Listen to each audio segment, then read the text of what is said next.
Outside Korakuen Hall, the atmosphere is nothing like a normal boxing event. Instead of celebrating world champions, fans wearing matching Broccoman t-shirts are lining up for Aoki's autograph after his bizarre popularity.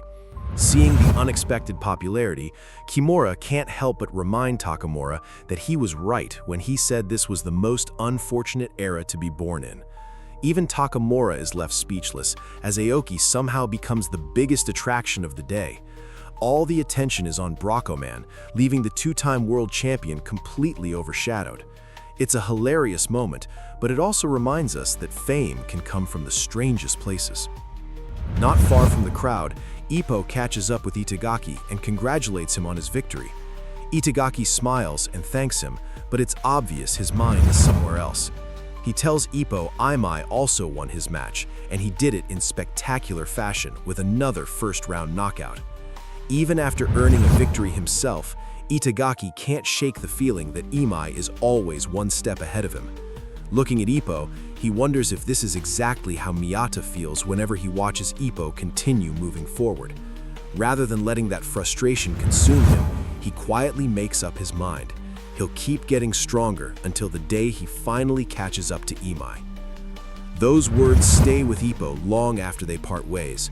As he walks home, his thoughts drift toward Coach Kamogawa. The coach has guided him through countless fights, taught him everything he knows, and shaped him into the Japanese champion. Yet Ippo can barely remember a time when Kamogawa openly praised him. Instead of discouraged, he discovers a new goal. More than another title defense or another victory, he wants the day to come when Coach Kamogawa can look him in the eye and honestly say, "Now you finally look like a real professional boxer." For Ippo, that simple sentence would mean more than any championship belt. The following morning, Ippo is already out for his road work with Wanpo faithfully running beside him. Every step reminds him of the new Dempsey Roll and the warning Dr. Yamaguchi gave him after the Sawamura fight. The technique puts tremendous strain on his legs, and using it carelessly could end his career. But instead of abandoning it, Ippo reaches a different conclusion. If his body isn't strong enough yet, then he'll simply train until it is. He decides to improve his stamina, strengthen his lower body, and build the endurance needed to perform the new Dempsey Roll safely. As he continues running, another question enters his mind. Who will his next opponent be, and when will he finally step back into the ring? Later that day, Ippo arrives at the Kamogawa gym expecting another ordinary training session. Instead, he walks straight into complete chaos. Takamura and Aoki are arguing at the top of their lungs over who was more popular, the two-time world champion or the famous Broccoman. The argument only gets more ridiculous when Aoki's biggest fans, Isamu and Hiroshi, proudly show off their newly shaved Broccoman hairstyles to support their hero. Takamura can hardly believe what he's seeing. Fed up with the absurdity, he storms out of the gym in frustration while everyone else watches the comedy unfold. It's a perfect moment of comic relief before the story suddenly takes a serious turn. Just then, Yagi tells Ippo that Coach Kamogawa wants to see him in the office. At the very same time, another boxer is preparing for the biggest opportunity of his career inside the Kinoshita gym. Last year's rookie king and the current 7th-ranked Japanese featherweight, Takuzo Karasawa, has officially set his sights on the champion.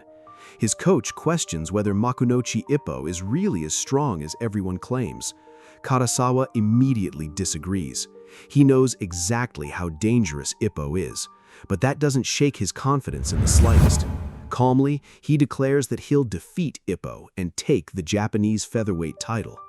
Karasawa then reveals the reason behind his confidence.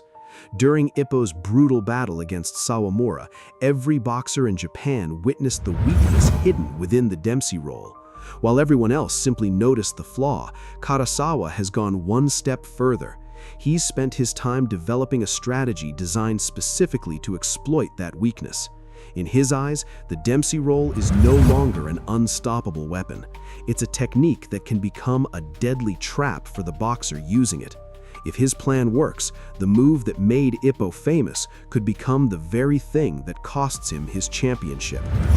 Back at the Kamogawa gym, Coach Kamogawa finally reveals why he called Ippo into his office. A challenge request has officially arrived from Takuzo Karasawa. The fight is planned for 1 month from now. Kamogawa reminds Ippo exactly who Takuzo Karasawa is, a former rookie king and one of the top-ranked featherweights in Japan. Then he delivers a serious warning. Accepting this fight won't simply be another title defense. After everything that happened in the Sawamura match, this will mean rebuilding his boxing from the ground up. He'll have to return to the fundamentals and reshape himself before moving forward again. But Ippo's answer comes without even a second of hesitation. He wants the fight. More importantly, he feels like he needs it. This isn't about defending his title or proving himself to the fans. Deep down, Ippo believes there's still something missing in his boxing. Before he can truly move forward, he has to rebuild himself from scratch.